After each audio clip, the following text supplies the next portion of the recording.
And that's the question I get most, of why would someone do that? And it's so individual and so personal, and it serves a different function for people. And people will repeat a behavior because it's doing something for them.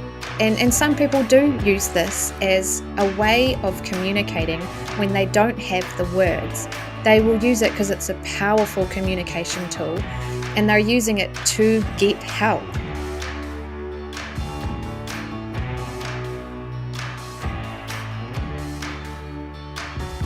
This is Down to Earth Conversations, where we hear from ordinary people who are helping to bring a bit of heaven down to earth.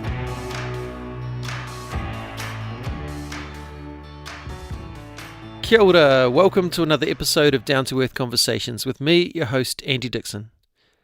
Last episode I said we'd be talking to Sachi from Kai Connoisseurs this time, but unfortunately that episode's been a little delayed, but I am thrilled to bring you this important kōrero with Dr. Kirsty Moore.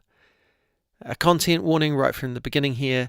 The episode contains discussion around self-harm or non-suicidal self-injury, NSSI, and naturally suicide is then also talked about. Please take all the precautions you need to take to keep yourself safe and skip the episode if you need to. I'll put a list of support services in the show notes should you wish to use those. Dr. Kirsty Moore is a doctor of psychology with lived experience of NSSI. She works across a range of roles but holds a special passion for educating parents, teachers and others who work with our young people about NSSI and the ways to support people who are self-harming, and she does that training voluntarily. We talk about how Kirsty got into psychology, how she became focused on NSSI, including hearing some of her personal story, and how she uses this knowledge and experience for the good of others. We also talk about NSSI, some of the stereotypes that aren't so helpful, some of the common motivations, and why it's important to have thought about how you might support someone who is self-harming.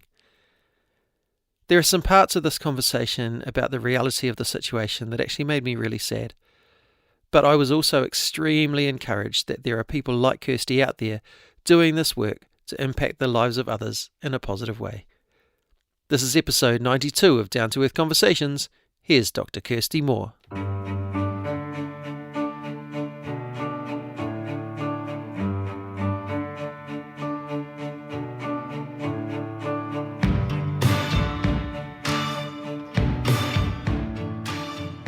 Kia ora, Kirsty. It's good to have you on the podcast. Welcome.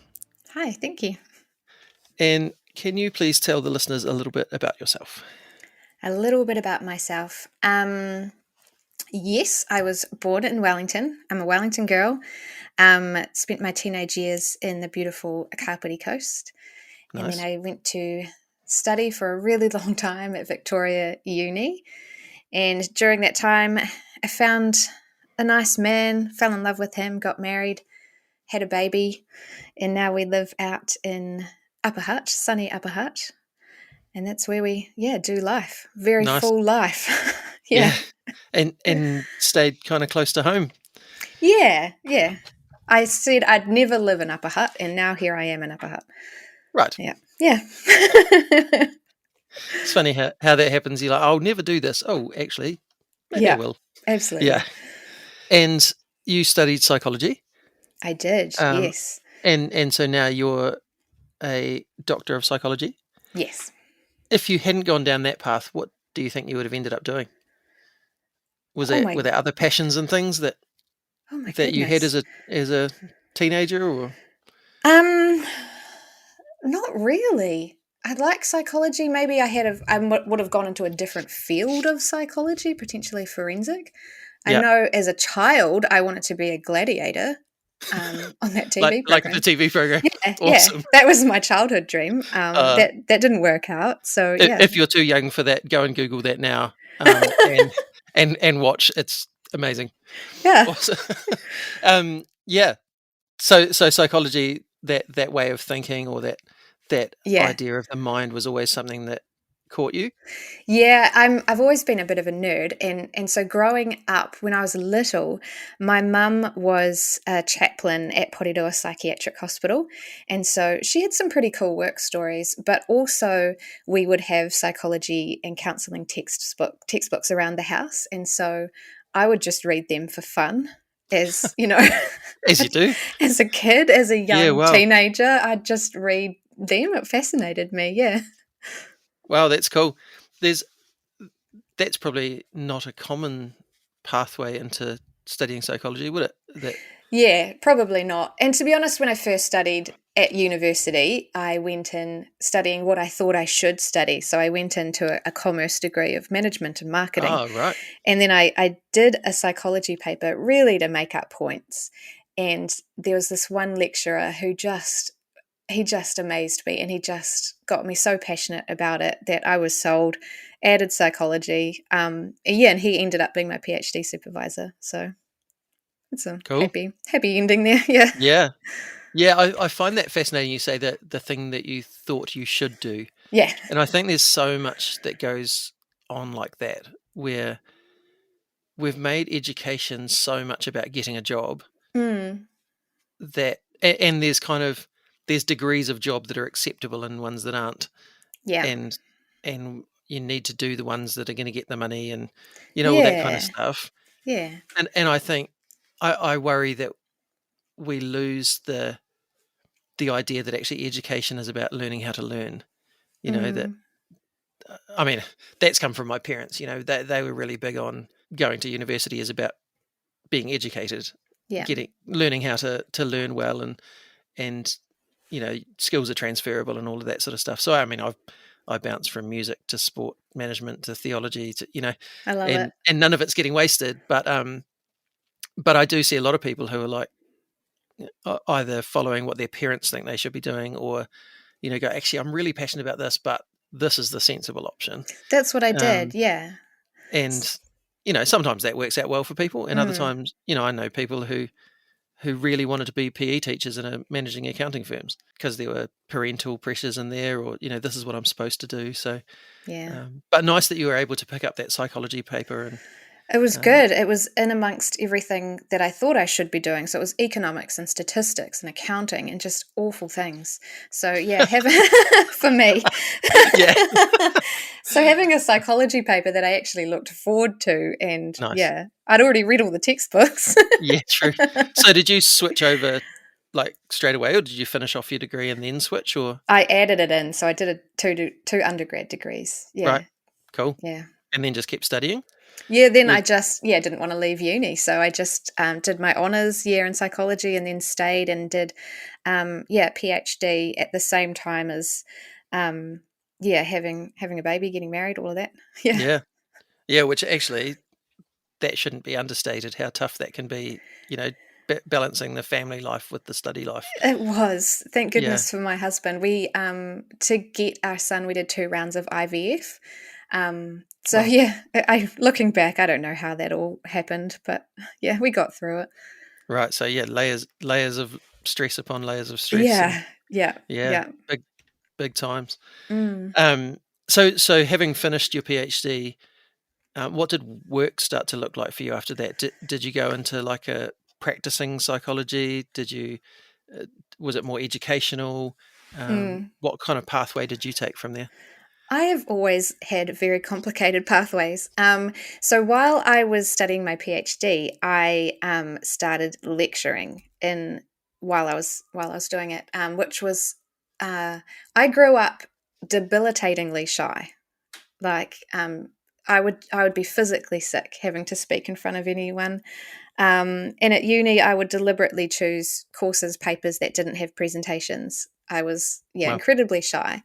And at one point, when I started doing my PhD, my love and my passion for the topic and my desire to share it, because I was so excited about it, it became bigger than my fear of talking in front of people. yeah, cool. And so, in a very short space of time, I ended up lecturing, and that was for 400 second year students.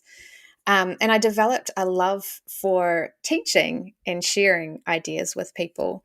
And so once I eventually finished my PhD, that's kind of where the career journey went, more into learning and development, rather than, I didn't study clinical, so I'm not a clinical Yeah. psychologist. So I kind of went down the more teaching path, the more academic path. And even now I have a few jobs, and my main full-time job is in government with learning and development, with HR type things. And then outside of that, specializing really at the dark end of mental health around suicide and self-harm, and working in that space in a few different roles.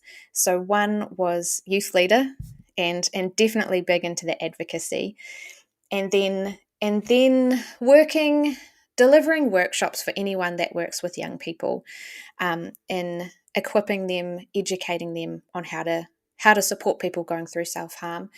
And then spending a lot of time in that area, I really felt like I'm really working at the rock bottom end of this mental health stuff.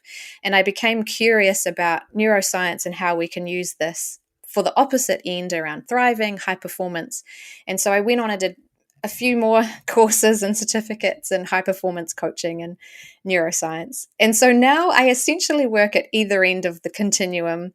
And so I have one side hustle that works in high performance leadership, goal setting, all of that. And then it's a hobby because I do it for free. And so that's continuing delivering workshops for, it's really teachers, parents, nurses, first responders, counselors, anyone who works with young people, a lot of churches, youth groups, pastoral care, and educating and equipping on how to support people who are journeying through self-harm. Mm. Yeah. What was it that led you down that pathway into that area of self-harm study, and then wanting to run the workshops? Was that part of your PhD work? Was that part of your studies, or was there personal stuff in there? Yeah. Yeah. What led you in that direction? All of it. Yeah, Um, right. so I kind of come to the topic from three different perspectives. One is my own lived experience. And so I have, from when I was 14, self-harm was part of my life for a really long period of time. So 20 years, essentially, on and off. And that's probably why when it came to my honours year, I was interested and started to become interested in it from an academic perspective. And so my honours research paper was on self-harm, self-injury. And I learnt that spending a year reading about it, writing about it, while I was still kind of secretly in the middle of that journey for myself, Wow. that wasn't good for me. That was incredibly triggering, a really dark year. And so my PhD topic was different, which was a really good decision. And then, so that's kind of what led me to it. And since then, so I've got the academic perspective, that personal perspective. And then in the most recent years, once we had our child and we went back to church after a long time off, I started to try and figure out, where is my place here? And I said, yep, cool to do anything except anything with young people. And so very quickly I became a youth leader, as happens. Classic. Yeah. And I was kind of sharing a testimony one night, and I ended up having a conversation with a young girl who was right in the middle of her self-harm journey. I had been through therapy at this point. I was in a really safe place. And she was right in the middle of it, and she'd just kind of been plonked into my life. And so then I had the experience of being a support person, an advocate, and just journeying through that with her, which is quite another experience on top of what I already had. So a few different perspectives there. Yeah, and so that's turned into, like you say, a kind of a hobby, Yeah. because you're offering this service, on top of all the things you're actually doing for work. Mm. Is that something that's challenging to have decided to do, or is it just like, no, I need to do this?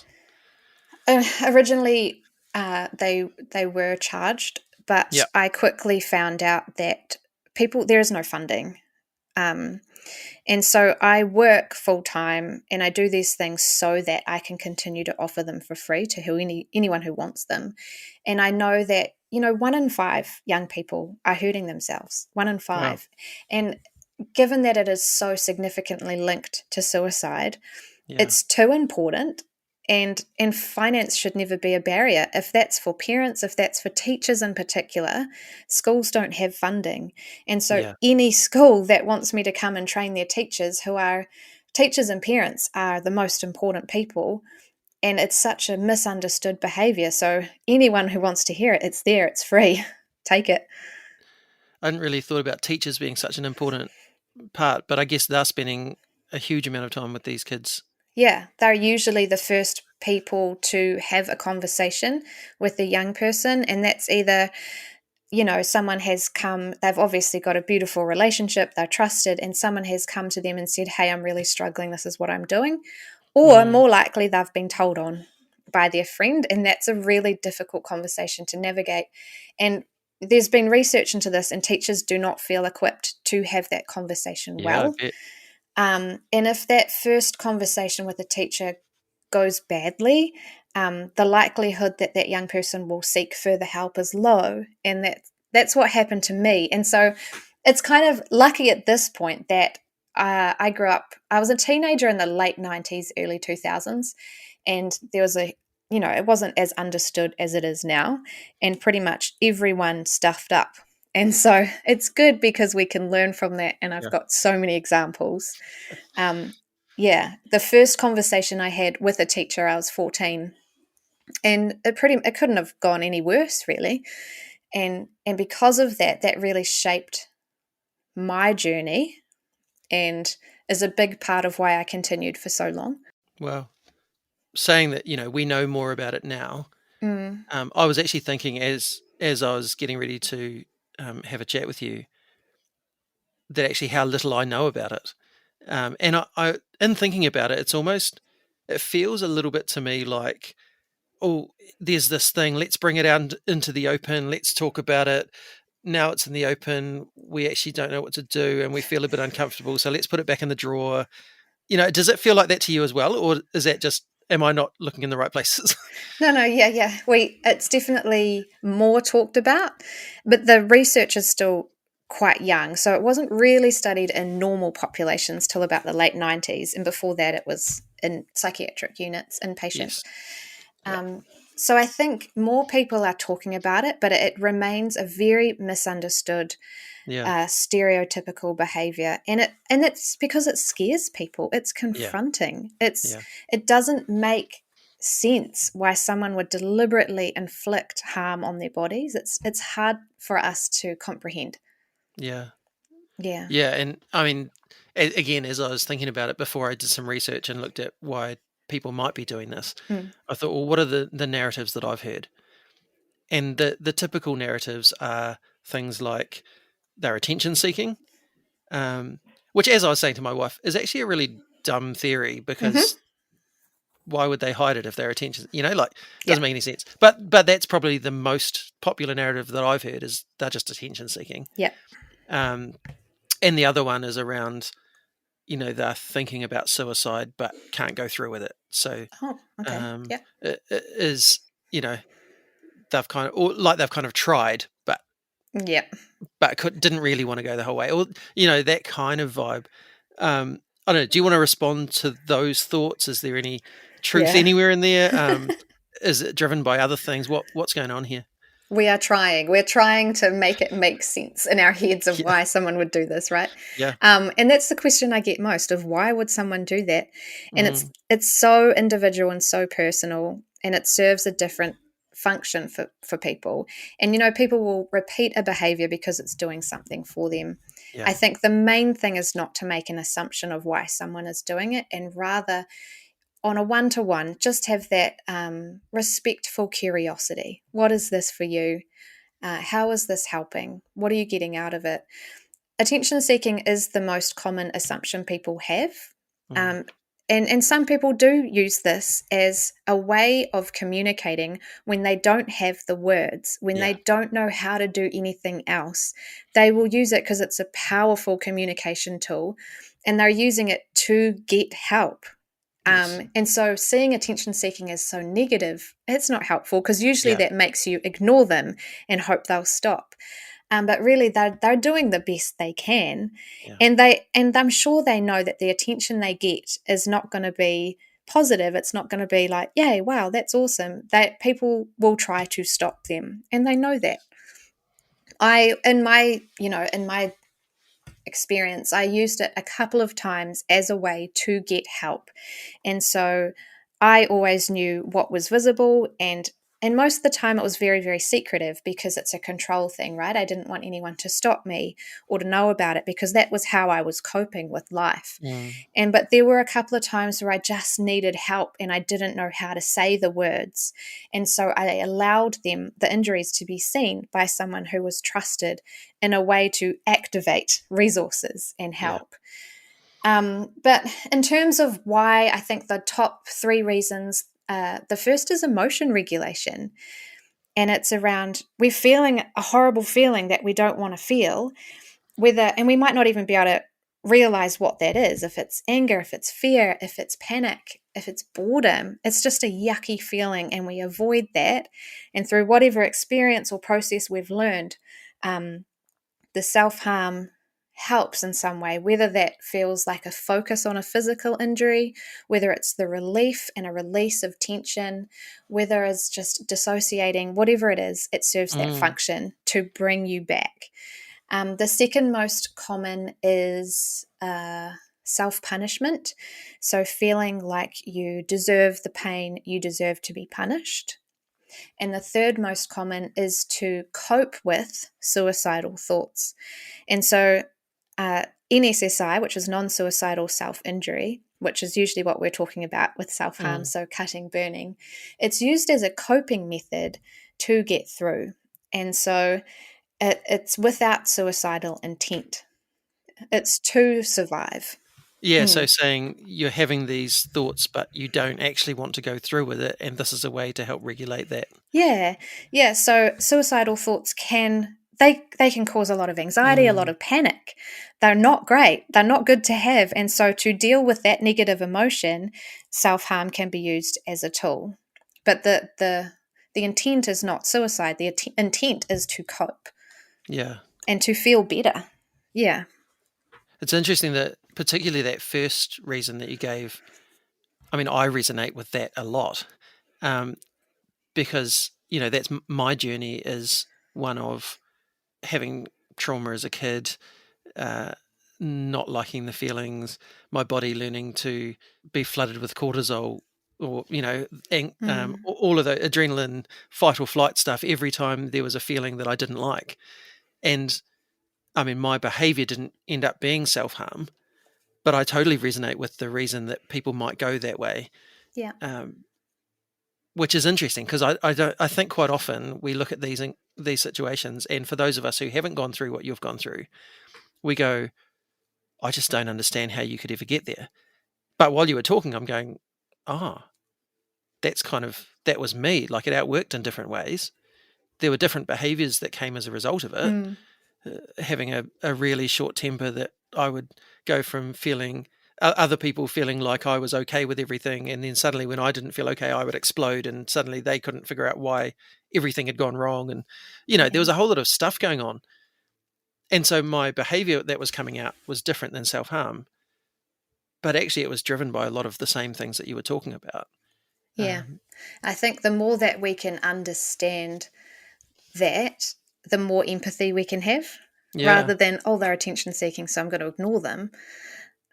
Which, of course, I've experienced. I've experienced, Yeah. all sorts of reactions. I've had people that had, that kind of thing of, it was a suicide attempt gone wrong, or, Yeah. and I've had people saying, why didn't you try harder? Or, like, Yeah. it, a lot of ignorance there. Yeah. Yeah. I mean, that's just such a naive way of looking at any mental health issue. Yeah. Why didn't you try harder? It's like, oh, wish I thought of that. Yeah. The Christian version is, have you prayed about it? Yeah, you didn't have It's enough like, faith. it's Yeah, like, oh my God, yes, I've prayed about it. yeah, Yeah. yeah, Next, yeah.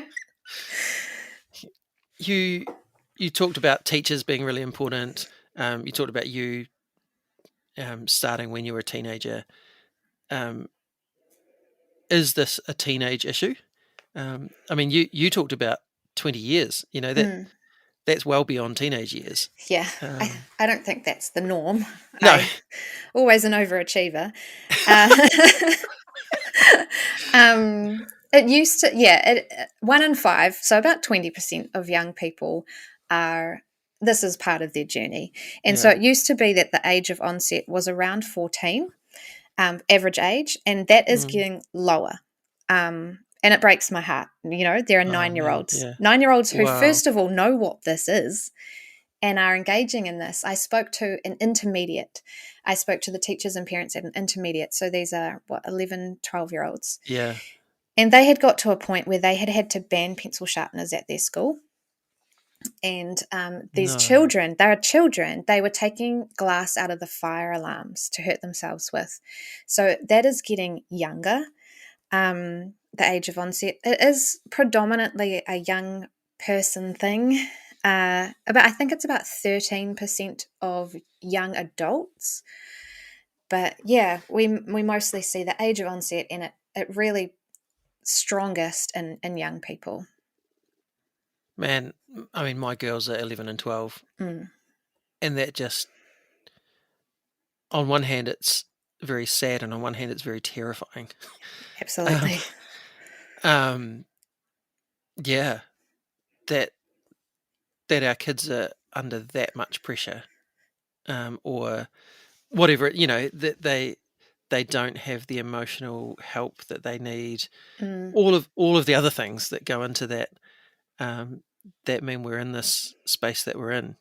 Um, yeah.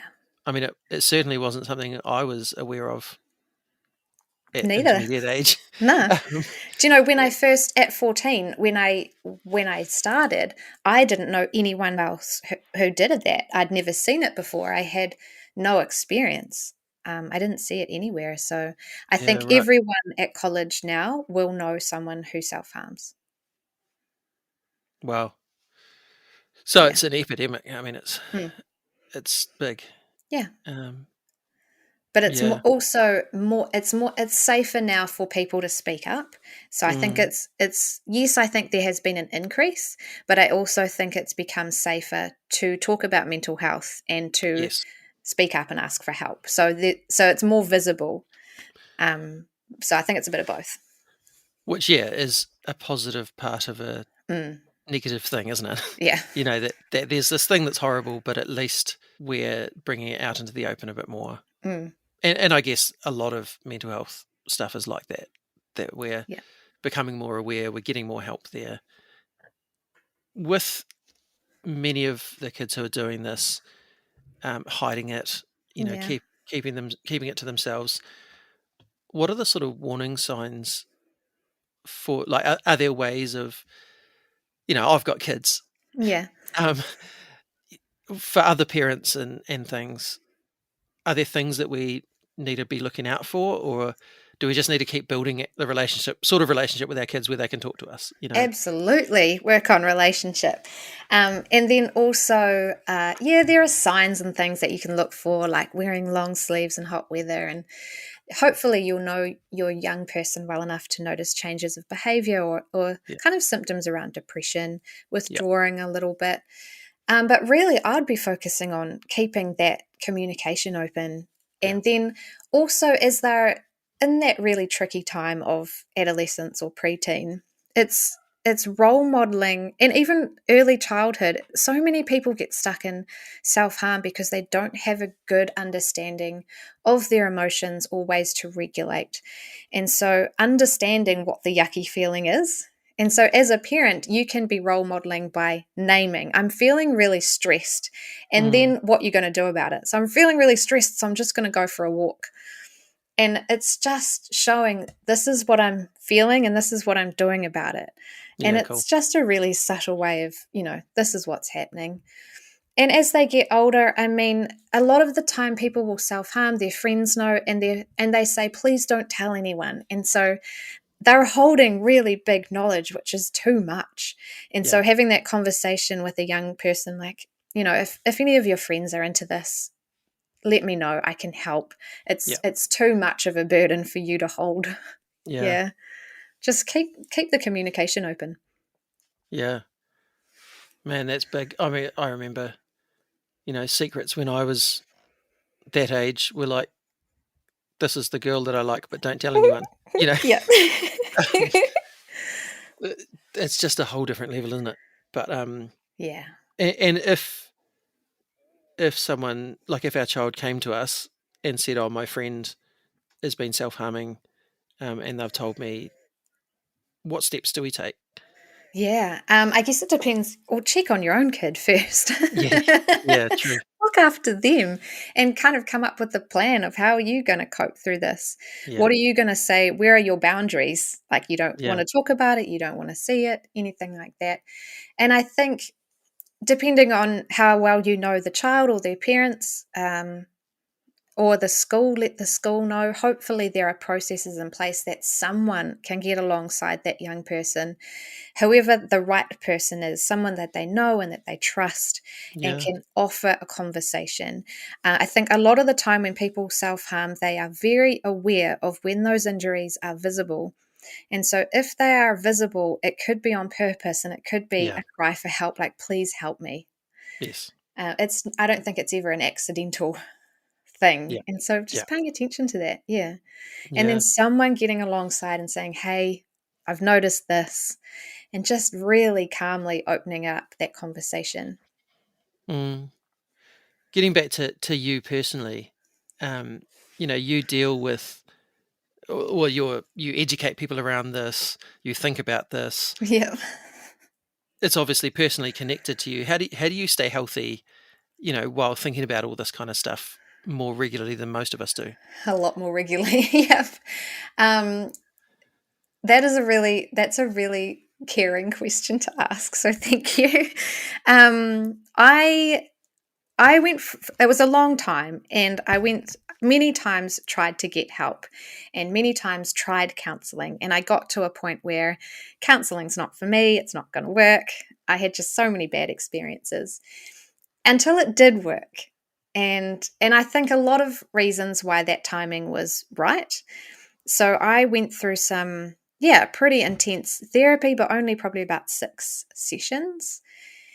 And I'm in a very safe place. I'm Mm. able to freely talk about my story, and I do that in workshops. So I spend the first half talking about academic and theory and research and why, and Yeah, then I share my story, and it's very vulnerable, very open, because I think, especially for parents, it's good and it's helpful for them to hear it, especially to know that I came out the other side okay. yeah, Because some they're just in the middle of it and they're losing hope. So just knowing that, things can be okay.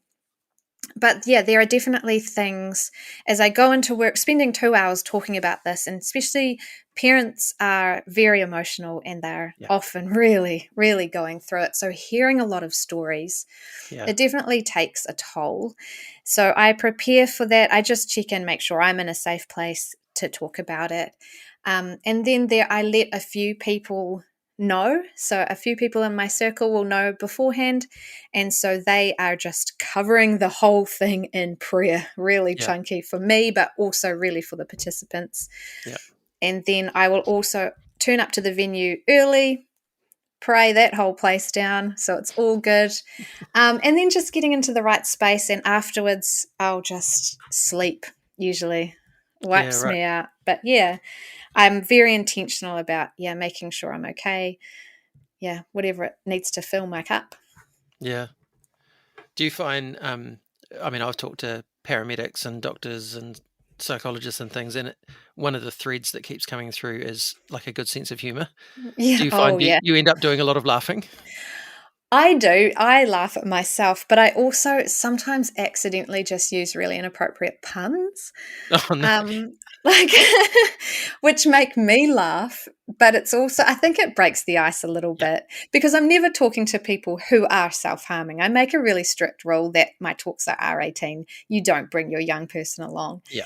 And so, if I'm talking about tolerance, for example, so, when one injury, one cut, let's be real, but then it takes more. And then I say things like, one doesn't cut it or something like that. Oh, yeah. Like, oh my gosh.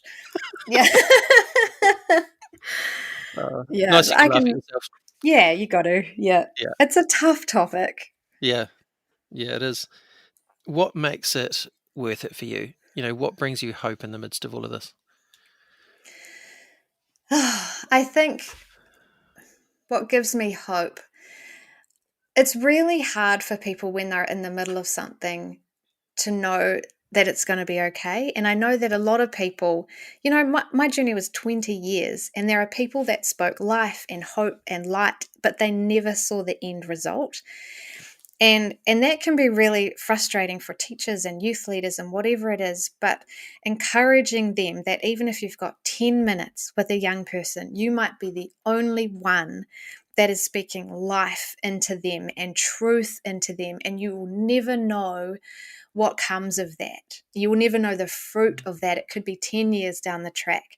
And so I hold on to that even when young people are at their lowest and people are struggling, that even just 5 minutes of speaking hope and truth and light into them, there'll be a harvest at the end. Yeah. Yeah. And I have to hold on to that. Yeah. I think that's really cool that, you're not the one doing the counselling or the psychology with the ones who are hurting themselves, but you are supporting and educating so many people who are a key part of making this journey better for people. Yeah. Which, yeah, I mean, like you say, you might not ever see any of the rewards of that, but Yeah. you just know that that's getting out there and that's making a difference. Yeah. Must be pretty cool. When you think about society and how things are going, particularly around this area, Mm. what would you like to see different in the way that society operates, to help this be less of an issue in our communities? Goodness me. Just how are you going to get world peace? How do we fix society? Yeah, Goodness. but what are some little things that you'd like to see change? Little things. Earlier stuff with children, primary school, emotion regulation, understanding emotions, having the language, parenting, keeping that communication open, the trust, the rapport, and just keeping them in community, keeping young people in community with each other, face to face, doing things. But I think, yeah, focusing on the younger kids, because, when you get to young adulthood and you don't have good emotional regulation coping strategies in place, it's a lot harder. So earlier childhood, just normalizing, role modeling, talking about those emotions and feelings. And I think we're getting a lot better at that. Yeah, cool. And that might mean some of us parents need to learn some Yeah. emotional regulation stuff as well. Yeah. Um, it was so weird. Like when I went onto my medication after diagnosis and stuff in my mid-30s, and I wasn't now always going into fight or flight with those bad feelings. It was like, oh, I got to learn to feel my feelings now. Mm. That's weird. So yeah, it was quite fascinating then watching, the kids learning chart. They had charts about the stages of emotional regulation or something. I can forget Aw. the words around it, but at primary school, Yeah, they had good. different coloured things that they had up on the wall, Yeah, and they could go, "Oh, this is how I'm feeling at the moment," and I was like, "Oh, me too." Oh, that's okay. so good. And just having the language to Yeah, say and identifying this is the emotion. And I yeah, know that they're teaching breathing techniques and things in primary school as cool. well, which is awesome. So good to see. A lot of adults don't know these things. No, yeah, yeah, which is something that would really help. I read a book with my girls recently where I think it was the friends in the book rather than the parent-child relationship, but they would say, "What color are you today?" And it was just, it wasn't to do with a particular set of emotional regulation things, but it was just like, oh, I'm yellow. Oh, I'm feeling really happy and joyful, and they would explain why they were feeling that color. Yeah. And it's interesting, just a few times my kids and I we've got in the car to drive somewhere, and I'll be like, oh, what color are you today? Aww. And they've done it to me as well, out of the blue, going, oh, what color are you, Dad? So, oh yeah, let's have a think about that, and I think that's been a big thing for me to go, oh, actually, this could be really helpful if we make it a practice. Yeah. Whether it's that language or not, it's just it's checking going, in. yeah. Where am I at? How am I feeling? Yeah. And they're getting to the stage where they're pre-teens now, and we're starting to get more grunts and less verbal communication going at times. But my hope is that in the midst of that, we can still have some of those kind of conversations, and we'll just keep role modeling and things. But it's, I know it's a scary world out there in some ways, but it's great really that there's is. people like you out there doing this kind of work. So if people want to connect with you, invite you to do a seminar or something like that, how do they go about that? I'll give you my email address if you want to link it. Yeah, cool. I'll chat that in the show notes. And is there, you say you do this all for free, is there any way people can support it if people want to support you in the work that you're doing? I never really thought of that. I'm writing a book at the moment, so when that's out, buy the book. Yeah, cool. Yeah. We'll make sure when that's out, we throw it up on the socials and stuff. Yeah. I don't get a lot of free time, but when I do, I'm working on that. Nice. Yeah. Oh, thank you for taking the time to chat today. Thank you for all the work that you're doing specifically in this area, but all the other things that you do as well. I know this is just one aspect of life for you, but a really important one. And I think so many people are going to be better off for the work that you're doing. So thank you for what you're doing to bring a bit of heaven down to earth. Oh, thank you.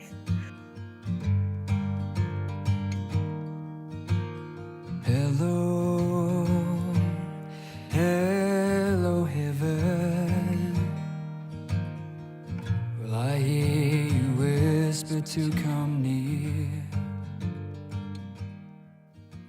Wow, that was a big topic, and some of it was pretty heavy. But it was good to hear what Kirsty is up to and where she sees hope in all of this. Kirsty, you are an absolute star. Thank you for who you are and for what you do. Here is a blessing for you. Kirsty, as you continue in your work of educating people about NSSI and how to support others through it, may you continue to know the love and prayers of friends, the embrace of the divine, and the joy of what your pain has turned into for others.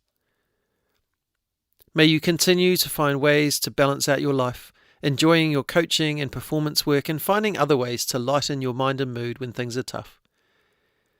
In your role as a mother, may you remember that perfection is not the goal, but that authentic love and connection are. And may you know that in abundance in your whānau as you grow in life and love together. May those who hear your seminars be strengthened to face the challenging situations that they may be dealing with their loved ones, their students, or their friends. And may they go away feeling some of the hope that you carry in your words, in your content, but also in your body, your mere presence among them, testifying to the fact that hope is real and that healing is possible. Lastly, may you know that you are seen, you are heard, and you are loved. Thanks to Strawn for the music and Rangi for the karakia. Join me next time when I talk to CEO of the Wilberforce Foundation, Chris Clark. Chris and I talk about his time leading in the health sector, his transition to leading World Vision New Zealand, and some of what was significant for him in both of those spaces. And then we talk about what he's up to now with the Wilberforce Foundation, including discussing some of the results of the study that they commissioned last year on belief and faith in Aotearoa. We talk about what the data is telling us, what churches need to take note of, especially around what changes they may need to consider making if they are to connect with New Zealanders. Until then, me enoi tātou. E tō mātou matua i te rangi, kia tapu tō ingoa, kia tau mai tō rangatiratanga, kia mea te tau e pai ai ki runga ki te whenua, kia rite anō ki tō te rangi. Homai kia mātou ai nei, he taro mā mātou mō tēnei rā. Muro o mātou hara, me mātou hoki e muru nei i o te hunga, e hara ana kia mātou. Aua hoki mātou e kawea, kia whakawaia, engari whakaorangi a mātou i te kino. Amen.